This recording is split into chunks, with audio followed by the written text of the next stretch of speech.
Fancy saris కి కంచిపట్టు శారీస్ కి పెట్టింది పేరు పూర్ణిమ ప్రింట్స్, కేబిహెచ్పి అండ్ మాదాపూర్. నమస్కారం. కార్తీక పురాణం 21వ అధ్యాయంలోకి వచ్చాం. ఈ కథలో మనం జలంధరోపాఖ్యానం గురించి చెప్పుకుంటున్నాం. తులసి చెట్టు ఎట్లా ఉత్పత్తి అయింది, ఏ రకంగా వచ్చింది, ఎట్లా తులసి హరిప్రియగా మారింది అనే విషయాన్ని నారద మహాముని పృథు చక్రవర్తికి చెప్తున్నారు. మారుమూలలో అంటే ఇంతకుముందు మనం కథలో ఏం చెప్పుకున్నాము, దేవతలు మేరుపర్వతంలోకి వెళ్ళి దాక్కుంటే వాళ్ళని పట్టడానికి జలంధరుడు కొంత సైన్యంతో వీళ్ళ మీద పడిపోయాడు.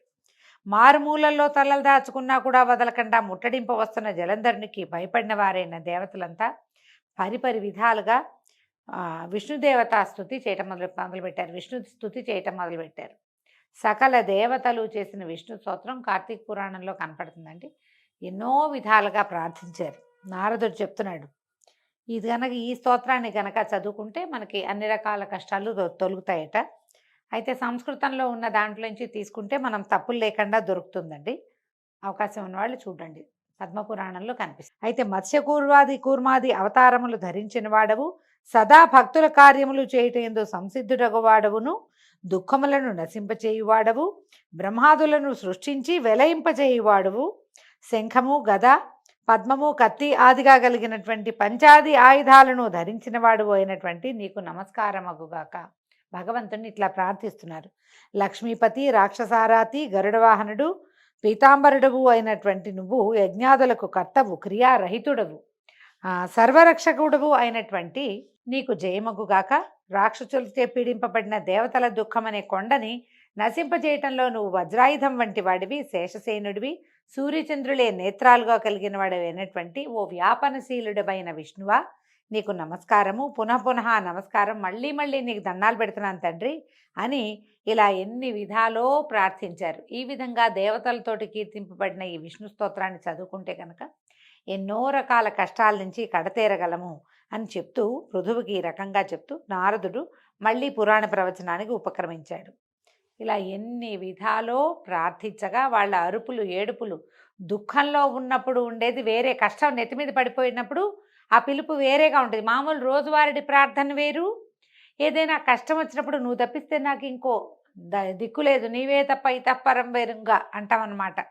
నువ్వు తప్పిస్తే మమ్మల్ని కాపాడేవాడు ఎవ్వడూ లేడు అని వాళ్ళు చేస్తున్నటువంటి ప్రార్థన ఈయన చక్రపాణి చెవినబడ్డాయి. దేవతల కష్టాన్ని చింతిస్తూనే దానవులపై కోపం కలవాడై చెయ్యన్న తన చెయ్యని వీడి గరుడ వాహనంపై కదులుతూ, లక్ష్మి, నీ తమ్ముడైన జలంధరునికి దేవగణాలకి యుద్ధం జరుగుతోంది, దేవతలు నన్ను ఆశ్రయించారు, నేను వెళ్తున్నాను అని చెప్పాడు. అందుకు ఇందిరాదేవి రవంత చెల్లించినదై, నాథా, నేను నీకు ఇంత ప్రియురాలనై ఉండగా నీవు నా తమ్ముని వధించడం ఎలా జరుగుతుంది అని ప్రశ్నించింది. ఇప్పుడు జలంధరుడు లక్ష్మీదేవికి తమ్ముడు ఎట్లా అయ్యాడు? క్షీరసాగర మథనంలో పుట్టినది లక్ష్మీదేవి, సాగర సంగమంలో జన్మించిన వాడు జలంధరుడు. ఈ విధంగా చంద్రుడితో పాటు మన జలంధరుడు కూడా లక్ష్మీదేవికి సోదరుడే, ఆమె తండ్రి ఎందే పుట్టాడు కాబట్టి ఇంకా తమ్ముడని చెప్తున్నారనమాట. అప్పుడు రమాధవుడు నవ్వి, నిజమే దేవి, నాకు నీ మీద ఉన్న ప్రేమ చేత, బ్రహ్మ నుండి అతను పొందిన వరాల చేత, శివాంశ సంభూతుడు కావటం వల్ల కూడా జలంధరుడు నేను చంపదగిన వాడు కాదు అని మాత్రం చెప్పి సర్వాయుధ సమీకృతుడై గరుడవాహనారూఢుడై అతి త్వరితంగా యుద్ధ భూమికి చేరిపోయాడు. మహాబలి అయిన గరుడుని రెక్కల విసురులకు పుట్టిన గాలి వలన రాక్షస సేనలు మేఘశకలాల వలె చెల్లాచెదరై నేల కూలిపోసాగాయి. అది గుర్తించిన జలంధరుడు ఆగ్రహంతో ఆకాశానికి ఎగిరి విష్ణువుపై యుద్ధాన్ని ప్రకటించాడు. ఈయన ఏం చేశాడు, జలంధరుడు యొక్క జెండాని, రథచక్రాలని, ధనుసుని చూర్ణం చేశాడు విష్ణుమూర్తి. అతని గుండెల మీద ఒక బాణాన్ని కూడా వేశాడట విష్ణువు. వేసేసరికల్లా ఆ బాధామయ క్రోధంతో జలంధరుడు గదాధరుడే ముందుగా గరుడుడి తల మీద మోదాడు. గరుత్మంతుడు నేల కూలేట ఆ దెబ్బకి. తక్షణమే విష్ణువు అతని గదను తన ఖడ్గంతో రెండుగా నరికి వేశాడు. విష్ణుమూర్తి ఖడ్గం పేరు తెలుసు కదా, నందకం అని చెప్తారు. ఆ నందకంతో ఆ గదని రెండు ముక్కలుగా చీల్చిపారేశాడట విష్ణుమూర్తి. అలిగిన అసురేంద్రుడు ఉపేంద్రుడి ఉదరాన్ని పిడికిట పొడిచాడు. విష్ణువుతోటి బాహుబాహవి యుద్ధం చేస్తున్నాడండి. బాహుబాహి యుద్ధం, ఒకళ్ళ చేతులతో ఒకళ్ళు కొట్టుకుంటున్నారనమాట. అక్కడితోటి జలసాయికి జలంధరుడికి బాహుయుద్ధం ప్రారంభమైంది. ఆ భుజాస్ఫాలనలకు, ముష్టిఘాతాలకు, జానువుల తాకిళ్లకి భూమి మొత్తం ధ్వనిమయం అయిపోవటం మొదలుపెట్టింది. భయావహమైన ఆ మనోహర కలహంలో జలంధరుని బలపరాక్రమాలకు సంతుష్టుడైనటువంటి విష్ణుమూర్తి, ఆహా ఎంత బలశాలివి నువ్వు, నీ పరాక్రమం నన్ను ముగ్ధుని చేసింది, ఏదైనా వరం కోరుకోమని విష్ణువు అనగానే జలంధరుడు చేతులు జోడించి, బావా రమారమణ, నీవు నా యందు నిజంగా ప్రసన్నుడవే అయితే మా అక్కగారైన లక్ష్మీదేవితోనూ నీ సమస్త వైష్ణవ గణాలతోనూ వచ్చి మా ఇంట్లో ఉండిపో అని ప్రార్థించాడు. తానిచ్చిన మాట ప్రకారం తార్క్యవాహనుడు తక్షణమే దానవ మందిరానికి తరలి వెళ్ళిపోయాడు. సమస్త దైవస్థానాల్లోనూ రాక్షసుల్ని ప్రతిష్ఠించాడు జలంధరుడు. దేవసిద్ధ గంధర్వాదులందరి వద్ద ఉన్న రత్న సముదాయాన్నంతటినీ స్వాధీనపరుచుకున్నాడు. వాళ్ళందరినీ తన పట్టణంలో పడి ఉండేటట్టుగా చేసుకుని తాను త్రిలోక ప్రభుత్వాన్ని నెరపసాగాడు. ఓ పృథు చక్రవర్తి, ఈ విధంగా జలంధరుడు లక్ష్మీనారాయణులను సాక్షాత్తు విష్ణుమూర్తిని లక్ష్మీదేవిని తన ఇంట్లో కొలువుంచుకుని భూలోకమంతటిని ఏకఛత్రాధిపత్యంగా ఏలుతుండగా విష్ణు సేవా నిమిత్తంగానే నారదుడు ఒకసారి ఆ జలంధరుని ఇంటికి వెళ్ళాడు. నారదుడు ఇట్లా చెప్తున్నాడు, నేను వెళ్ళానని చెప్తున్నాడు అనమాట.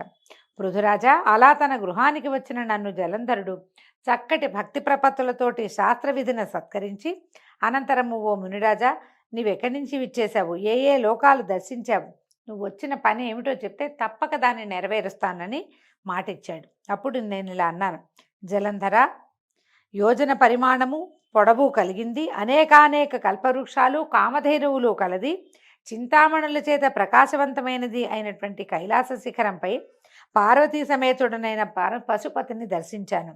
ఆ వైభవాలకు దిగ్భ్రాంతుడనైన నేను అంతటి సంపద గలవారు మరెవరైనా ఉంటారా అని ఆలోచిస్తే త్రిలోక చక్రవర్తిపైన నువ్వే స్ఫురించావు. నీ సిరి సంపదలు కూడా చూసి నువ్వు గొప్పవాడివో ఆ శివుడు గొప్పవాడో తేల్చుకోవాలని ఇలా వచ్చాను.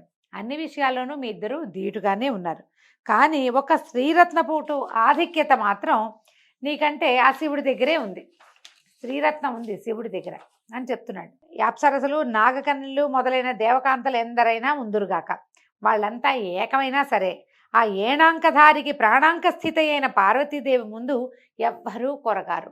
ఏణాంకధారి అంటే ఏణాంకాన్ని లేడిని పట్టుకుంటాడు శివుడు, ఏణము అంటారు దాన్ని పట్టుకున్నటువంటి ఆయనకి ప్రాణాంకస్థిత, ఆయన తొడ మీదే కూర్చుని అట్లా సగంలో ఉంటుంది పార్వతీదేవి, ఆమెతోటి సమానం కారు. కళ్యాణాత్ పూర్వం వీతరాగైనటువంటి విషమాంబకుడు సైతము ఏ విద్యుల్లతా సౌందర్యమనే అరణ్యంలో భ్రామితుడై చేపవిలే కొట్టుమిట్టాడాడో అటువంటి ఈ అద్రినందనకు ఇక ఏ చానా ఈడు కాలేదు. అంటే అంతకుముందు తపస్సు చేశాడు పరమేశ్వరుడు, అంతకాలం తపస్సులో ఉండి కూడా ఈ లేత పరువాలంలో ఉన్నటువంటి పార్వతీదేవిని చూడగానే మన్మథవశానికి లోనై ఆమెను వివాహం చేసుకున్నాడు. ఆ విషయాన్ని కుమార సంభవ పూర్వగాథని ఇక్కడ చెప్తున్నాడు అనమాట. ఆవిడ సామాన్యమైన సౌందర్యం కాదు పార్వతీదేవిది, అద్రినందన అంటున్నాడు. అందుకని పార్వతీదేవి ప్రస్తావనే చేస్తున్నాడు అనమాట. ఇక పార్వతీదేవినే నిత్యం పరిశీలిస్తూ బ్రహ్మదేవుడు ఆమె అందానికి సాటి తేవాలనే నిశ్చయంతో బ్రహ్మదేవుడు అప్సరాగణాన్ని సృష్టించాడు. కానీ ఆ అప్సరసలందరూ ఏకమైనా సరే ఆ అమ్మవారి కాలి గోటికి కూడా సరిపోరు. వాళ్ళంతా కలిపి ఒక ముద్ద చేసిన పార్వతీదేవి కాలిగోటికి కూడా సరిపోరు. నీకెన్ని సంపదలు ఉన్నా కూడా అటువంటి సాధ్వీమణి లేకపోవటం వల్ల ఐశ్వర్యవంతుల్లో నువ్వు శివుడి తర్వాతే కానీ ప్రథముడు అయితే కావు. ఈయన ఏం చేస్తున్నాడండి సర్కాస్టిక్గా, అంటే ఏమంటారు, ఇట్లా ఒక నిమిత్తం చెప్తూ ఇతన్ని రెచ్చగొడుతున్నాడు అనమాట. శివుడు నీకంటే అధికుడు అన్నమాట అతనికి ఎక్కించటానికి పూనుకున్నాడు. ఈ ఉపర్యుక్త విధంగా జలంధరంతో ఉటంకించి నా దారిని నేను వచ్చేశాను. అనంతరము పార్వతీ సౌందర్య ప్రలోభుడైన జలంధరుడు మన్మథ జరగ్రస్తుడయ్యాడు. కాముకులకి యుక్తాయుక్త విచక్షణలు ఉండవు కదా. అందువల్ల విష్ణుమాయామోహితుడైన జలంధరుడు సింహికానందనుడైన రాహు అనే వాణ్ణి చంద్రశేఖరుడి దగ్గరికి దూతగా పంపించాడు. ఇది చూడండి వింత. రావణాసురుడి గాథలో కూడా మనం ఇట్లాగే విష్ణుమాయామోహితుడైన రావణుడు అమ్మవారినే తనతోటి పంపించమని కోరుకున్నాడు.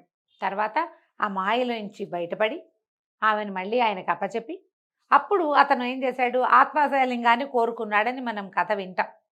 ఇక్కడ కూడా జలంధరుణ్ణి విష్ణు తనంతట తనే ఎక్కడో ఉన్న విష్ణుమూర్తిని తెచ్చి తన ఇంట్లో పెట్టుకున్నాడు జలంధరుడు. మాయామోహితుడయి అమ్మని కాంక్షించేంత కాముకుడైపోయాడు. కాముకులకి యుక్తాయుక్త విచక్షణ జ్ఞానము ఉండదు. పరమేశ్వరుడెవరు, పార్వతి ఎవరు, నేనెవరిని, ఇలాంటి ఏ జ్ఞానము లేక సాక్షాత్ పరమేశ్వరినే కోరుకోవటం మొదలుపెట్టాడు. ఏం చేశాడు, సింహికానందన్ నేను రాహు అనేవాడిని పంపించాడు దూతగా. పంపించి శుక్లపక్షపు చంద్రునిలా తెల్లగా మెరిసిపోతుండే కైలాస పర్వతాలన్నీ తన యొక్క కారు నలుపు దేహకాంతులు సోకి నల్లబడుతూ ఉండగా రాహువు కైలాసాన్ని చేరి తన రాకను నందీశ్వరుని ద్వారా పరమేశ్వరుడికి కబురు పెట్టాడు. ఏం పని మీద వచ్చావు అని పరమేశ్వరుడట కనుబొమ్మ కదిలించాడట. మాట ఏం లేదు, ఇలా అన్నాడనమాట. కనుబొమ్మ కదిలించి ప్రశ్నించాడు. ప్రశ్నిస్తే రాహు ఇట్లా చెప్పేట, ఓ కైలాసవాస, ఆకాశంలోని దేవతలందరి చేత పాతాళంలోని ఫణుల చేత కూడా సేవింపబడుతున్నవాడు, భూలోకానికి సాక్షాత్తు ప్రభువు, ముల్లోకాలకు ఏకనాయకుడు అయిన మా రాజు అయిన జలంధరుడు ఇట్లా ఆజ్ఞాపించాడు. హే వృషధ్వజ, వల్లకాటిలో నివసించేవాడివి, ఎముకల పోగులను ధరించేవాడివి, దిగంబరివి అయిన నీకు హిమవంతుని కూతురు, అతిలోక సౌందర్యవతి అయినటువంటి పార్వతి భార్యగా పనికిరాదు. ప్రపంచంలోని అన్ని రకాల రత్నాలకు నేను రాజునై ఉన్నాను కాబట్టి స్త్రీరత్నమైన ఆ పార్వతిని కూడా నాకు సమర్పించు. ఆమెకు భర్తనయ్యేందుకు నేనే అర్హుడిని కానీ నువ్వెంత మాత్రము తగవు. ఈ రకంగా ఆయన ఏం చెప్పాడో ఆ వాక్యాలు ఈ రాహు ఇట్లా చెప్తూనే ఉండగానే ఈశ్వరుడి కనుబొమల వలన రౌద్రాకారుడైన పురుషుడు ఒకడు వేగవంతమైన పిడుగుతోటి సమానమైన ధ్వని కలవాడు ఆవిర్భవించాడు. ఆయన బొమ్మ ముడుచుకుందట. ఏమిటి ఇదేని? ఆ ముడిచిన కనుబొమలలోంచి ఒకడు పుట్టాడు. రౌద్రాకారుడైన వాడు ఒకడు బయటపడ్డాడు. పడుతూనేవాడు ఏం చేశాడు, ఆ పౌరుషమూర్తి ఏం చేశాడట, రాహు మీదకి లంఘించబోయాడు. రాహు భయపడి పారిపోబోయాడు. కానీ ఆ రౌద్రమూర్తి అనతి దూరంలోనే రాహువుని పట్టుని మింగబోయాడు. రాహుని పట్టుకు మింగేస్తున్నాడు. మింగుతుంటే రాహువు దూత అయిన కారణంగా వధించటం తగదని రుద్రుడు వారించటంతో ఆ పౌరుషమూర్తి తన ప్రయత్నాన్ని విరమించుకున్నవాడై శివాభిముఖుడై ఇలా అన్నాడు, పరమేశ్వర, నాకు అసలే ఆకలి దప్పులు ఎక్కువ, వీడిని తినద్దంటున్నావు కాబట్టి నాకు తగిన ఆహార పానీయాలు ఏవో నాకు సెలవు, మరి ఆహారం కావాలి కదా పుట్టిన వాడికి, సెలవివ్వమంటే హరుడు అతన్ని చూసి నీ మాంసాన్ని నువ్వు ఆరగించమని చెప్పాడట. శివాజ్ఞాబద్ధుడైన ఆ పురుషుడు తన శరీరంలోని శిరస్సుని తప్ప అన్ని భాగాల మాంసాన్ని తినేశాడు. శిరస్సు ఒక్కటే మిగిలిన ఆ మహాపురుషుని పట్ల కృపాళుడైనటువంటి నీలకంఠుడు, నీ ఈ భయంకర కృత్యానికి సంతుష్టుడనయ్యాను, ఇక నుంచి నువ్వు కీర్తిముఖ సంజ్ఞతోటి విరాజిల్లమని ఆశీర్వదించాడు. ఆ పృథురాజా, తదాదిగా ఆ శిరోవశేషుడు కేవలము శిరస్సు మాత్రమే మిగిలినటువంటి శివుని కనుబొమల నుంచి పుట్టినటువంటి మహాపురుషుడైన అతడు కీర్తిముఖుడై ప్రకాశిస్తున్నాడు. తర్వాత అంతేకాదు, ఇకపై ముందు నిన్ను పూజించకుండా నన్ను అర్చించిన వారి పూజలన్నీ వృధా అవుతాయి కాబట్టి నన్ను అర్చించదలిచిన వారు మొదట కీర్తిముఖుని పూజించాలని ఈశ్వరుడు శాసించాడు కూడానట. అలా కీర్తిముఖగ్రస్తుడు కాబోయిన రాహువును శివుడు బర్బర స్థలమందు విముక్తుని చేయటం వల్ల తదాదిగా రాహువు బర్బరుడనే పేరుతోటి ప్రసిద్ధి చెందాడు. ఇక ఆ మీదట రాహువు తనకది పునర్జన్మగా భావించి భయ విముక్తుడై జలంధరుని వద్దకు వెళ్ళి జరిగిందంతా పొల్లుపోకుండా చెప్పాడు. ఇప్పుడు చూడండి, కీర్తిముఖుడు, మనము ఏవైనా కట్టడాలు కట్టేటప్పుడు ఓన్లీ ముఖమే ఒకటి ఇట్లా భీకరంగా ఉన్న ఒక ముఖాన్ని చూస్తాం. గమనించండి, ఆ అతనే కీర్తిముఖుడు. ఈ శివాలయాలు అన్నిట్లలో కూడా, అంటే చిన్న చిన్న శివాలయాల సంగతి నేను చెప్పలేను, కానీ పురాతన శివాలయాల్లో సోమసూత్రంతో ప్రతిష్ఠ చేయబడినటువంటి అన్ని శివాలయాల సింహద్వారాల మీద కేవలము ముఖం ఉన్నటువంటి ఒక రౌద్ర స్వరూపం మనకి కనపడుతుంది. రుద్ర రూపమే, కానీ ఎట్లా ఉంటుంది, కళ్ళు పెద్ద పెద్ద విశాలమైన నేత్రాలు, పెద్ద కనుబొమ్మలు, కోరలు కలిగి పెద్ద పెద్ద మీసాలతో ఉన్న ముఖావశిష్టుడు మాత్రమే, ఒక ముఖం మాత్రమే కనిపిస్తుంది. ఆ ముఖమే కీర్తిముఖుడట. అతన్ని చూసే మనం శివాలయంలోకి శివదర్శనం చేసుకుంటాం. పరమేశ్వరుని ఆజ్ఞ చొప్పున అతనికి ఆ రకమైన ఇది లభించింది. దీంతో 21వ రోజు పారాయణ పూర్తయిందండి. రేపు ఉదయం 22వ అధ్యాయంతో మళ్ళీ కలుసుకుందాము. నమస్కారం.